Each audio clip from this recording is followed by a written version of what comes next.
Valentine day के दिन बिल्कुल संभव है कि प्रेमी जोड़े एक दूसरे से मिले भी होंगे और फिर साथ समय भी गुजारे होंगे। लेकिन आज की दुनिया ऐसी है कि एक व्यक्ति के साथ हमेशा टेक्नोलॉजी तो होती है, दूसरा व्यक्ति वो साथी कभी साथ होता है कभी नहीं। तो ऐसे में ये भी संभव है कि कुछ लड़कियां ऐसी भी हो जिनके पास कोई बॉयफ्रेंड ना रहा हो, कम से कम साथ ना हो।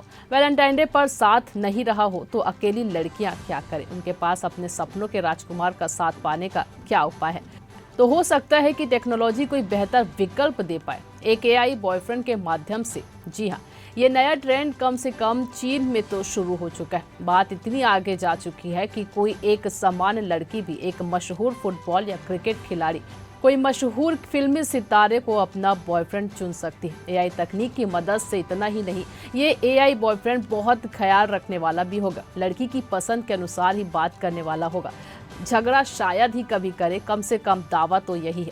ये बिल्कुल संभव है कि ये एआई बॉयफ्रेंड हमेशा लड़की का पूरा ख्याल रखेगा, उसकी पसंद नापसंद जानकर उसी के हिसाब से व्यवहार करेगा। ये भी दावा किया जा रहा है कि ये एआई बॉयफ्रेंड चीनी लड़कियों में काफी पसंद किए जा रहे हैं। कुछ मीडिया रिपोर्ट्स में तो दावा ये भी था कि लड़कियां इन एआई बॉयफ्रेंड्स के लिए अपने हार्ड मास के पुरुष साथी को भी डंप कर रही। कुछ भी कहा गया है कि ये एआई बॉयफ्रेंड्स दरअसल लड़कियों के सपने सच होने जैसा अनुभव है। ग्लो और वॉन्ट टॉक जो मशहूर ऐप्स है और आर्टिफिशियल इंटेलिजेंस प्लेटफॉर्म मिनीमैक्स और बाइडू पर उपलब्ध है। ये अकेली महिलाओं और लड़कियों में काफी लोकप्रिय हो रहे हैं। पर कुछ ऐसे भी लोग हैं जिनका मानना है कि इस तरह से परंपरावादी पारिवारिक व्यवस्था पर खतरा बढ़ता जा रहा है। ये भी कहा जा रहा है कि एक बार एक चैट बॉक्स से रिश्ते की आदत के बाद एक सचमुच के आदमी से रिश्ते बना पाने में लड़कियां सक्षम भी हो पाएंगी क्या वो फिर कभी एक सामान्य परिवार की तरह एक परिवार का हिस्सा बन के रह पाएंगे।